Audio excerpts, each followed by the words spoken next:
We're going to start out by giving all praises, honor, and glory to the Most High God, Yahweh, Bahashem, Hamashiach, Yahushua. Yahweh being the name of the Most High God, Yahushua being the name of his son. We are the sons of Jacob. We come out to bring back the lost sheep to repentance. And we in the midst of our people. So Lord willing, we can wake up some souls today. That's right. All right, give me the book of Proverbs, chapter 26:19, about the shop. Proverbs chapter 26, verse 19. Bring it out. It says, so is the man that deceiveth his neighbor, and saith.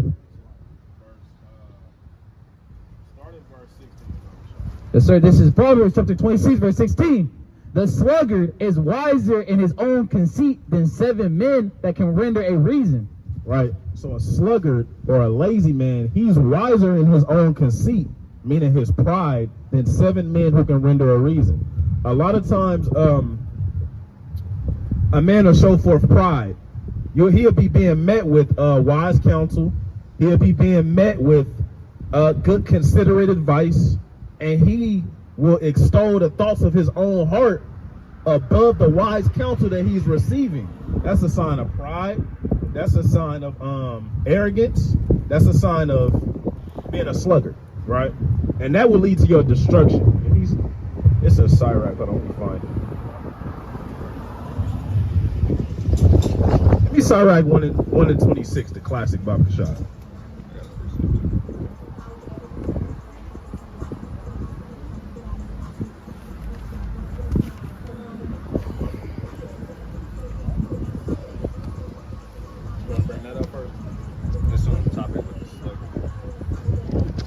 This is the book of Sirach, chapter 41 and verse 28. Bring it out. My son, lead not a beggar's life, for better is it to die than to beg. The life of him that dependeth on another man's table is not to be counted for a life, for he polluteth himself with other man's meat. But a wise man, well nurtured, will be thereof. It says, will beware thereof. It says, begging is sweet in the mouth of the shameless, but in his belly there shall burn the fire. So I go to this scripture to aid the point when it talks about a sluggard. Sluggards are like brothers to a beggar, because if you don't work, you're sluggish, you're not getting to it, you're not laboring, you're going to end up being a person who always got a handout. You're going to be always taken away from your brothers instead of aiding your brothers. You don't want to be that. Right. It says if your life depends on another man's table, another man's work, and you ain't really got no life, and you shameless. You should be ashamed to have to beg your neighbor. Don't be ashamed to ask your neighbor for help, but you got to help yourself too. How you? That was an excellent point. I'm going to show you what a wicked man's mind just did, a lazy man's mind. The scripture just said, don't lead a beggar's life. You know, it went in good detail about not doing that. I'm going to tell you what a wicked man's mind is going to do. A wicked man's mind is going to figure out, it applies to him. It hit him right on the button. But what he going to do, he going to get upset. He going to try to convince himself that the way he wants to live is wiser than the way the Bible says to live. He gonna still somehow manage to avoid getting a job and working to provide a living. Right? He gonna make an excuse according to his own will. The book of Sirach say. That's what it means when it says a sluggard is wiser than in his own conceit than 7 men that can render a reason. Brothers got all kind of reasons why you should just work hard, why you should walk orderly, walk according to wisdom, right? But a lazy man, he gonna hear that and he gonna shoulder roll it, man. He gonna shimmy, he gonna avoid it. He ain't gonna get right. This is 2 Thessalonians chapter 3 and verse 10. Bring it out. For even when we were with you, this we commanded you, that if any would not work, neither should he eat. So, if any man don't work, neither should he eat. Now, and I damn near want to say it's just the law. It's not necessarily in the law of Moses, but it's a law of the universe, man. It's not right. It's not right for a man to not carry his own weight in some kind of way. To bring something to the table is not right. You've been a freeloader. You've been a beggar. You've been a sluggard is what it's called. And essentially you're showing hatred towards your brother. I was just meditating on that before we pulled up the camp. If you're not pulling your workload, naturally somebody else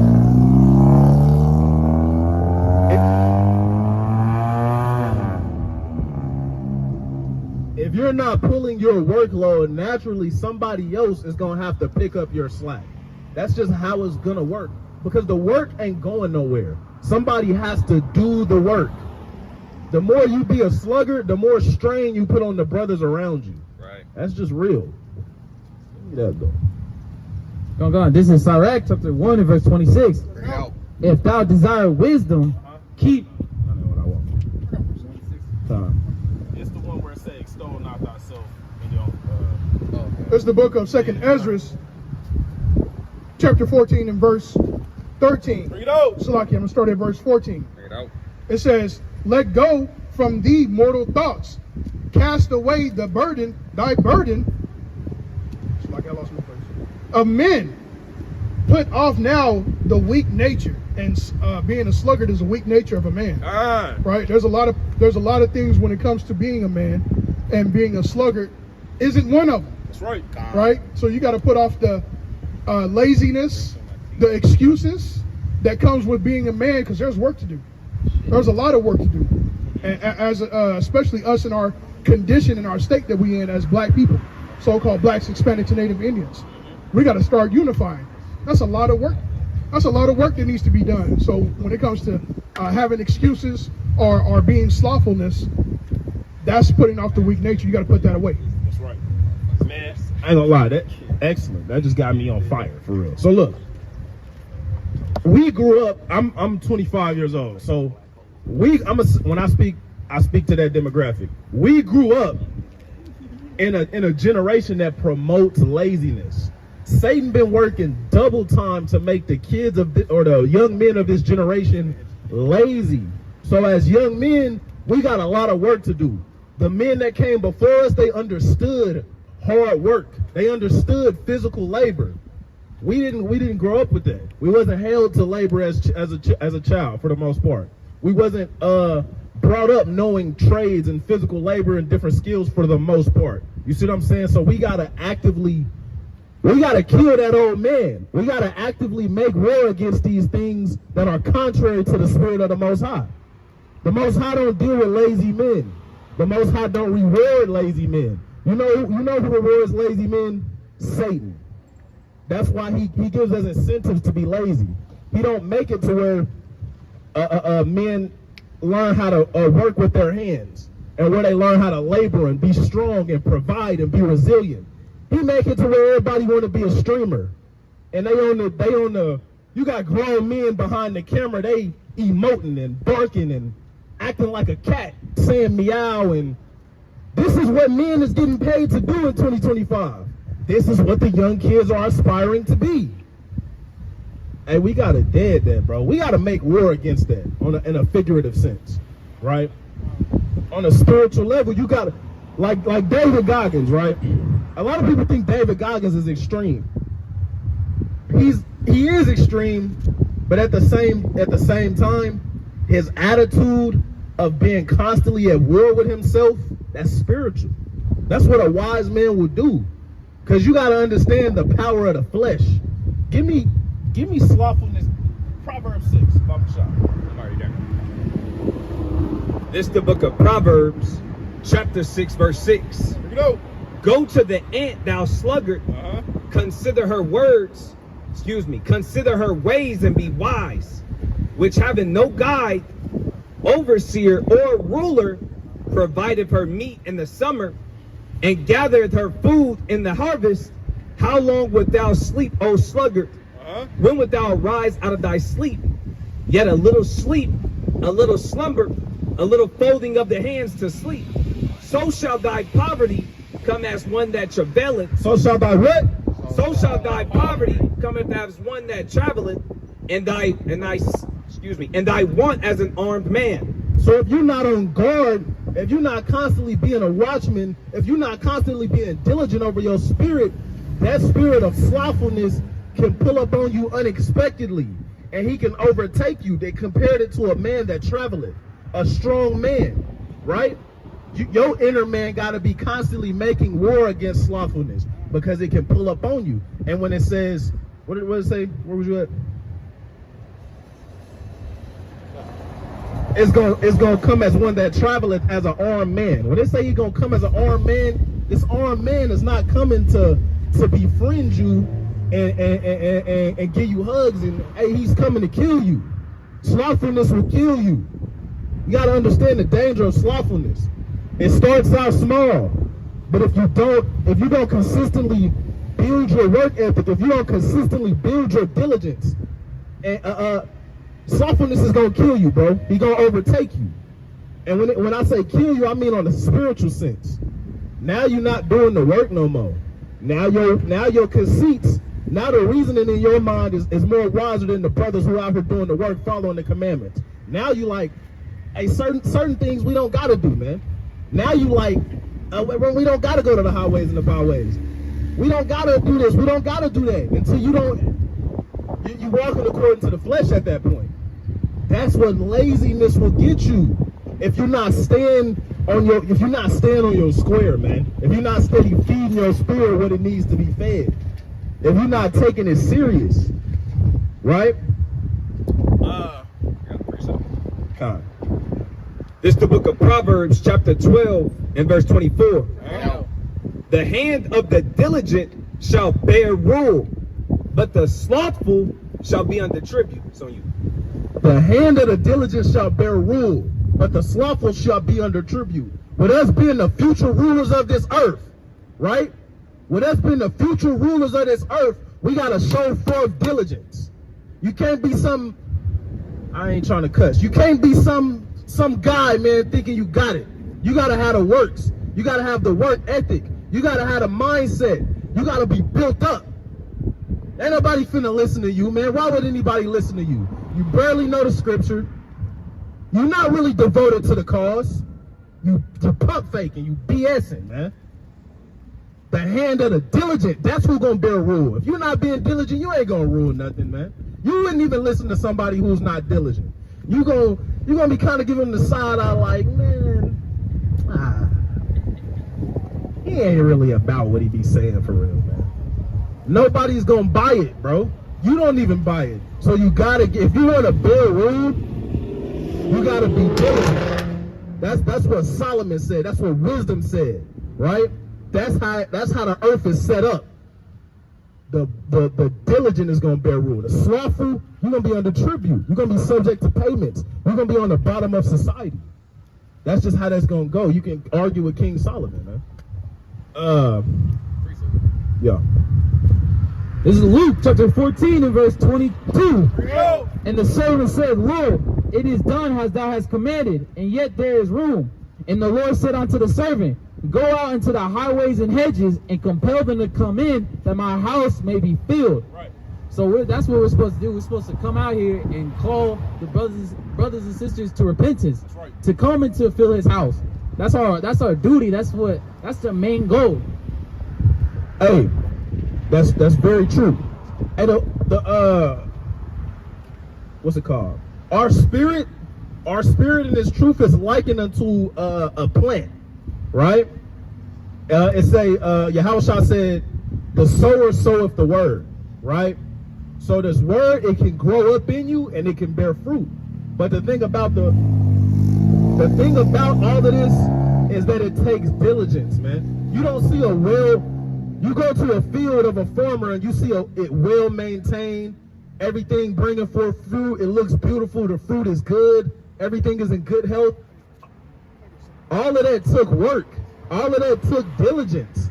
You think being a farmer is an easy thing? You know what one day go wrong could do to you and your family? You be lazy for one day and it freeze, all your crops for the year is done. Y'all starving. Now you're going to have to go ask the next man for his. You're going to be looking crazy out here. It takes diligence. It's certain things, just like in this truth and through the spirit, there's certain things that you cannot allow to happen. There are certain things that you cannot allow to happen because the Lord will take your spirit. The Lord will get you up out of here. There are certain things you cannot allow to happen, man. It takes diligence. It takes protection. You got to protect your crops from animals. You got to protect your crops from, hey, people might come try to steal your crops. Back in the day, the Edomites, they used to, when they was making war against their enemies, they'd come throw like the salt. They'd come throw the salt on your crops so it don't grow back for years. You got to look out for enemies. You got to look out for enemies. There's so much threat to the vineyard, to the plants. Hey, but that plant is like unto your spirit. We in Babylon the Great. If you're not in Babylon, you're still being exposed to the things that's going on in this world. These things is out to destroy you. Through the spirit, it says, Satan walketh about as a roaring lion looking for whom he may devour, roughly paraphrasing. Satan is out to get you, bro. That's why, hey, you think David Goggins is extreme. That's somewhat the mentality that you should have through the spirit. You should always be diligent. The same way he's diligent about exercise and challenging himself, you should be growing through the spirit. You should be making breakthroughs and growing through the spirit. You should be going to war with yourself every day. You should be going to war with yourself every day. That's what it's talking about, putting to death the old man. That's what that's talking about. You got something, King?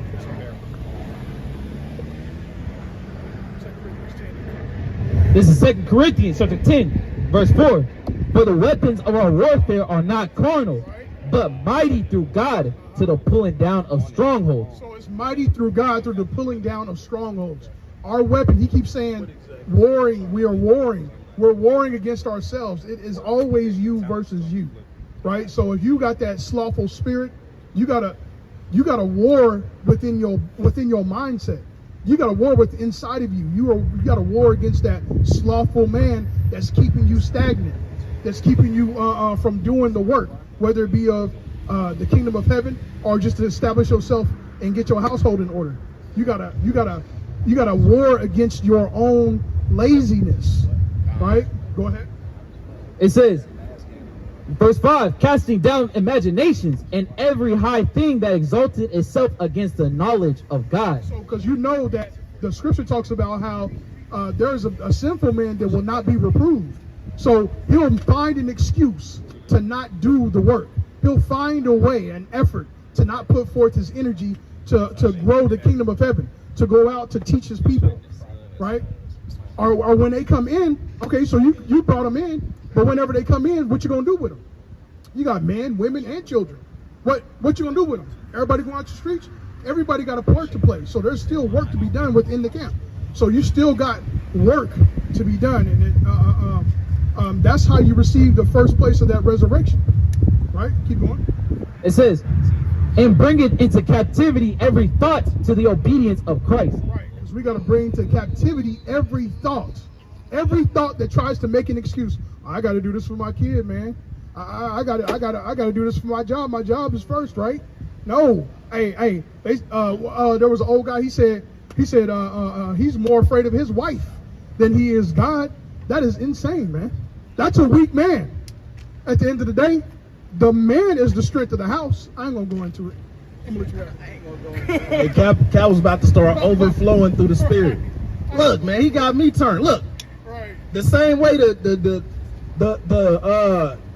slothfulness, he'll come to you as an armed man. And you need to be pulling up on the slothfulness demon as an armed man. You need to be making war with slothfulness every day. Do something that's contrary to being a sluggard every day, man. I don't care what it is. Apply yourself to discipline. Exercise.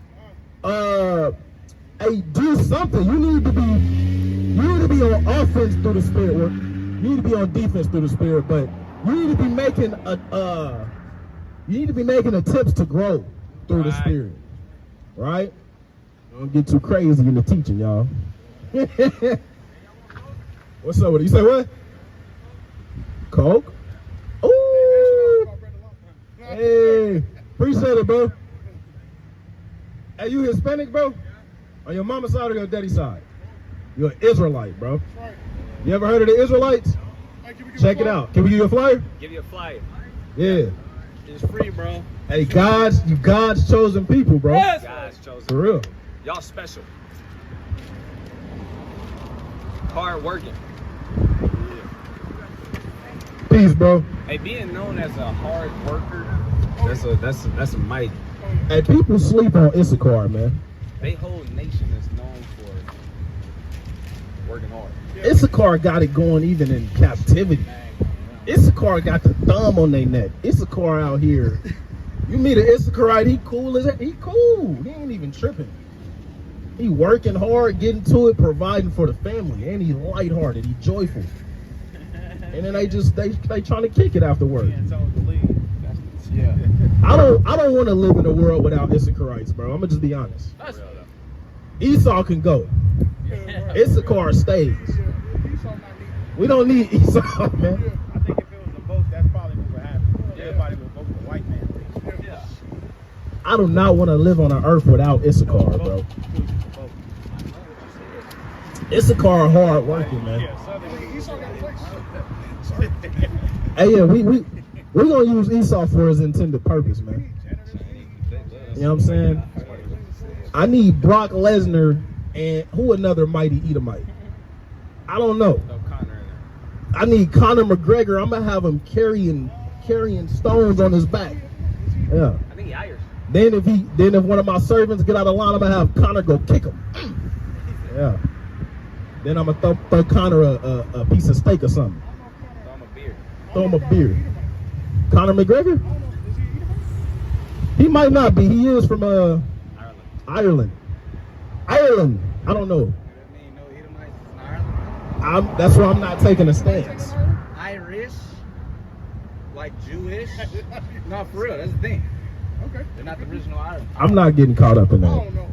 Look, brother, Don't be a sluggard, man. I don't want to deal with it. Don't be a sluggard because the hand of the diligent shall bear rule. Now that's why you got to keep the vision strong, man. Where is that? And it says, where no vision is, the people perish. It's important to keep the vision strong because your vision is what's going to help you kill that old man. Knowing where you want to be, that's going to help you make those everyday decisions. That's going to lead you to where you want to go. But if you don't got no vision for the future, what's the point of sticking to these things that you set for yourself? What's the point of growing? What's the point of being diligent? You're not gonna stick to it if you don't got no vision for the future, bro. It goes to them small decisions that you make every day. If you wanna what's the word? If you wanna gain weight, you're gonna have to eat a little more, and you're gonna have to do it consistently. We all understand that.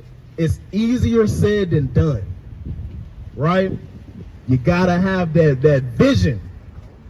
You gotta be able to see it, man. This is Proverbs 29, verse 18.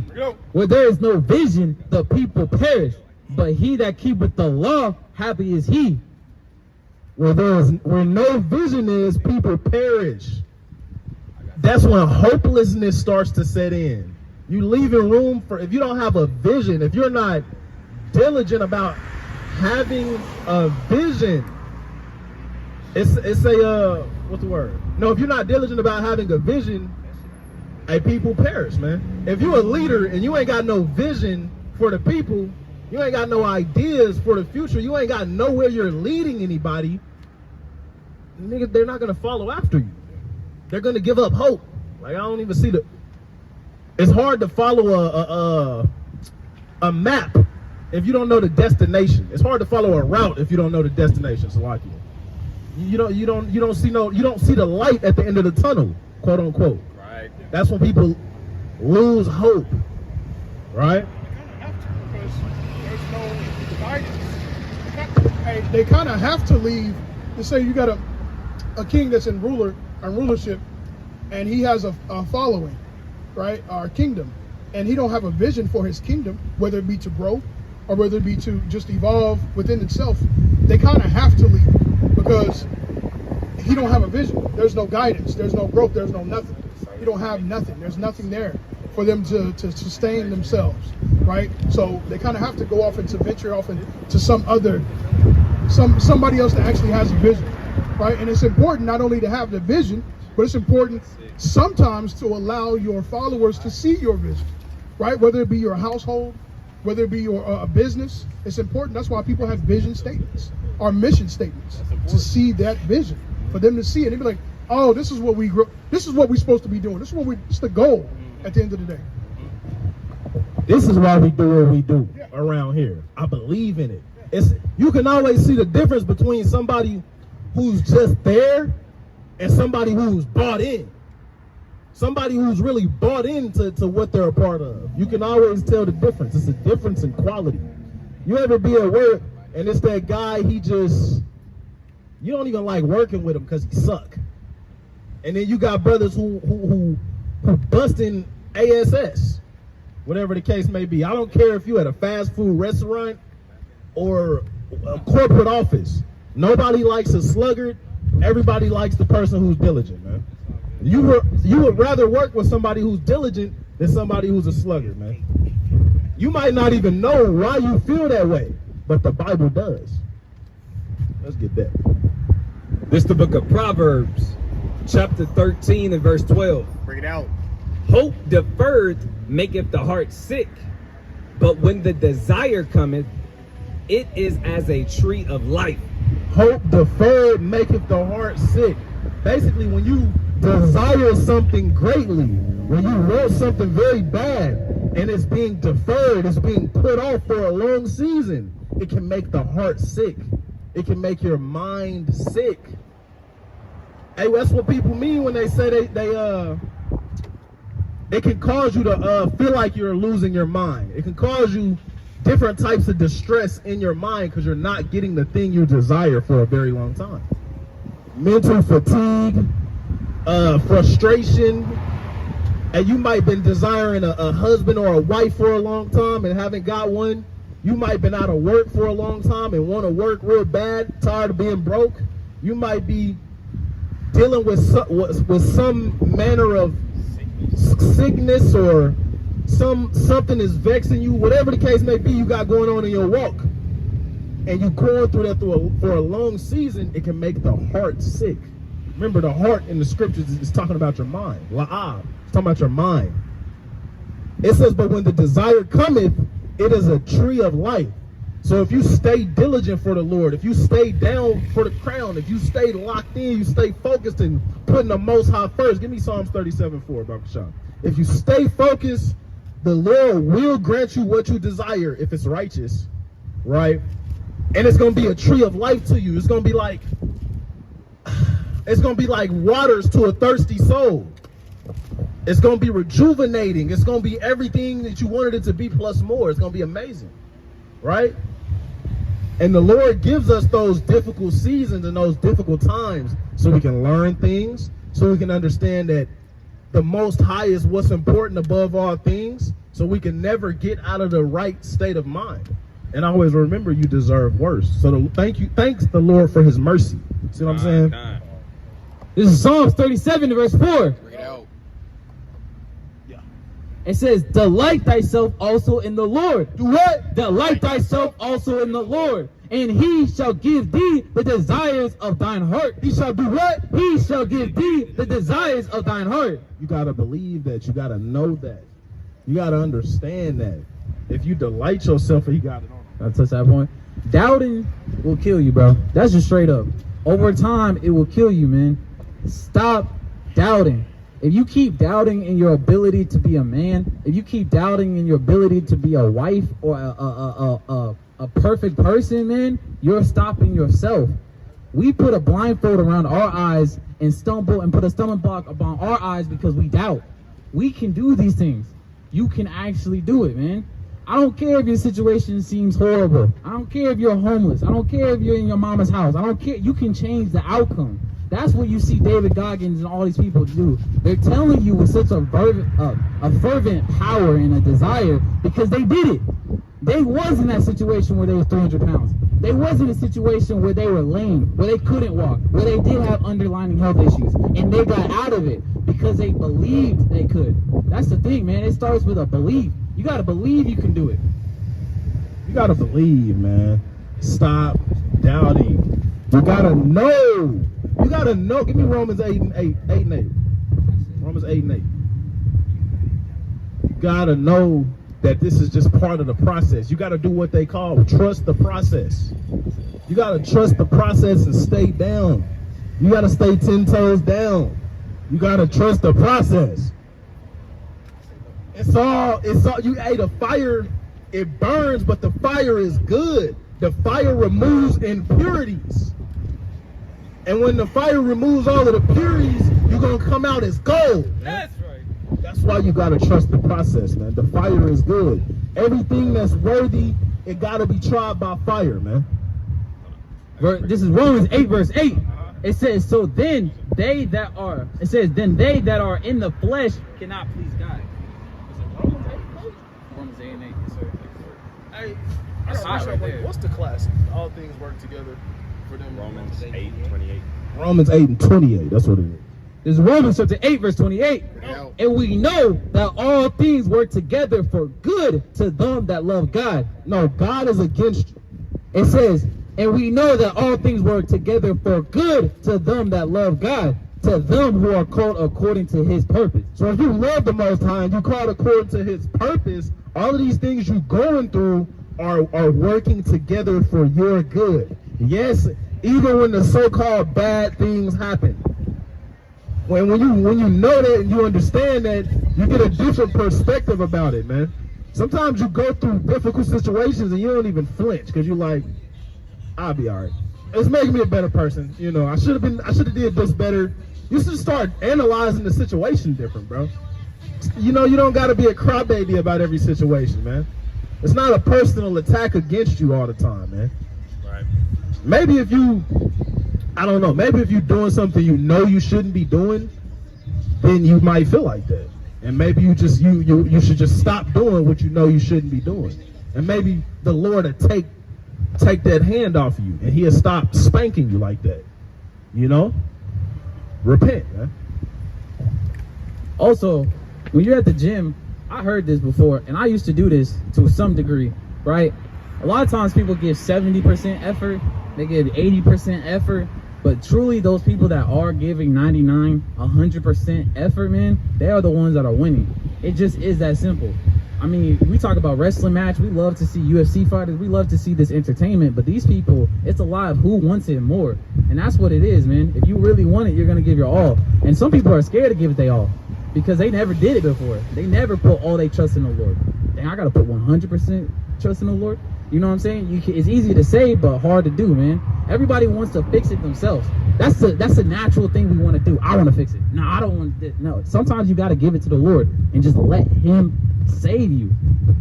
Again, that's easier said than done. You might looking like, dang, I'm supposed to just sit here. You know, you got to be doing what you need to do. Don't be just lazy and idle and just be throwing it to the Lord. I ain't saying that. Do your due diligence. Do your due diligence, but at the same time, you really got to trust in the Lord. Appreciate it. Sometimes the Lord puts you in them situations where you do all your due diligence and it doesn't work and there's nothing you can do and you literally just got to see it all the way through. And every time I've been in that situation, the Lord then came through for me, man. And brothers got the same testimony, man. That's right. This is the book of Psalms, chapter 46 and verse 10. No. It says, be still and know that I am God. Be still and know that I am God. And I will be exalted among the heathen. I will be exalted in the earth. So sometimes you'll find yourself in a situation in your walk where you all out of moves. You all out of options, and you got to just stay still and have faith and trust that the Most High going to deliver you. It's on you. The trouble comes when you start doubting, when you start doing things you ought not to do instead of just being still. Instead of just being still and knowing that the Most High got you, You go force a play. you go force a play, you go do something risky, you go do something stupid, you go do something that's a sin. Hey, and that's where you go wrong. That's where you mess up. You done turned out of the way of life at that point.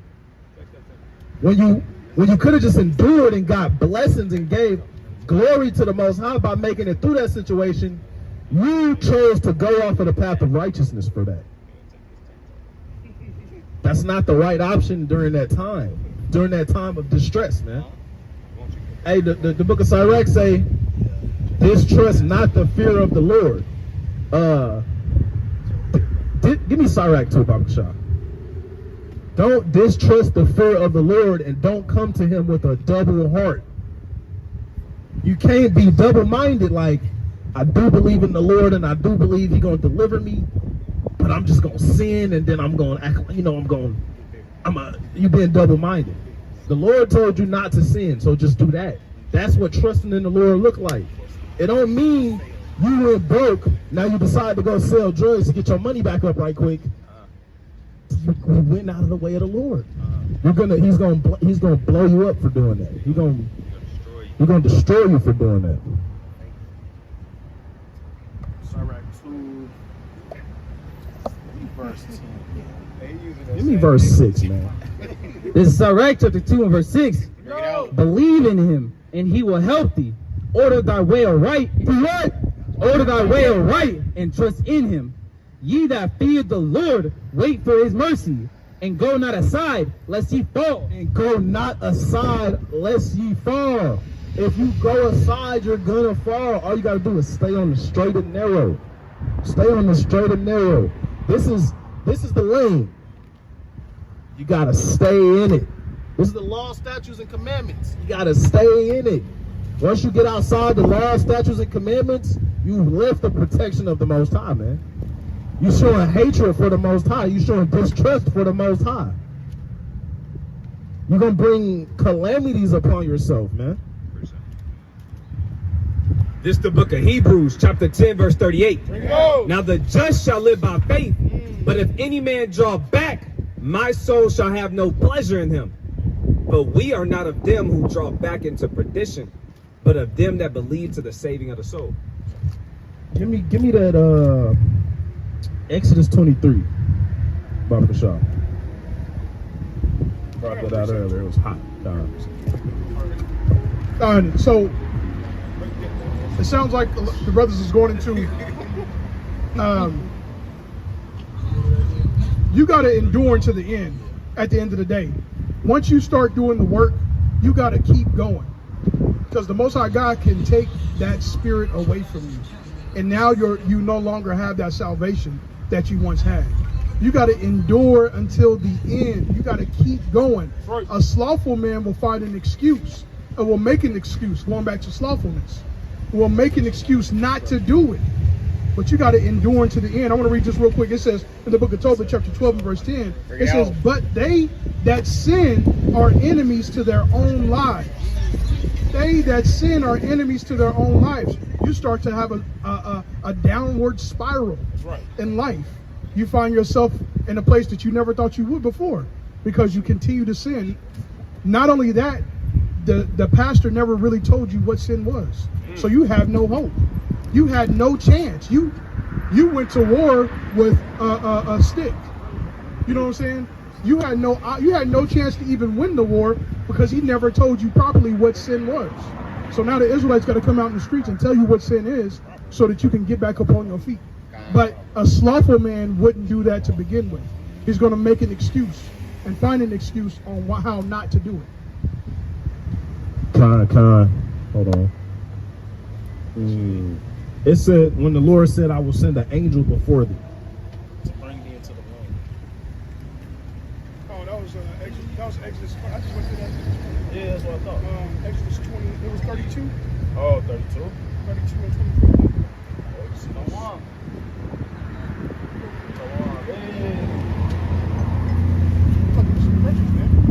I ain't gonna pick that brother up.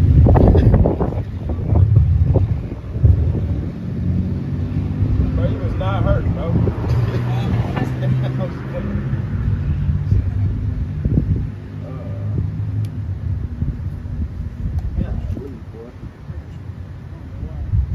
Exodus.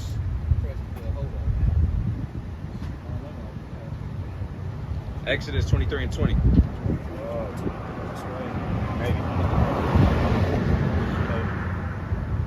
Salakia. Khan, the book of Exodus, chapter 23, verse 20. Bring it out.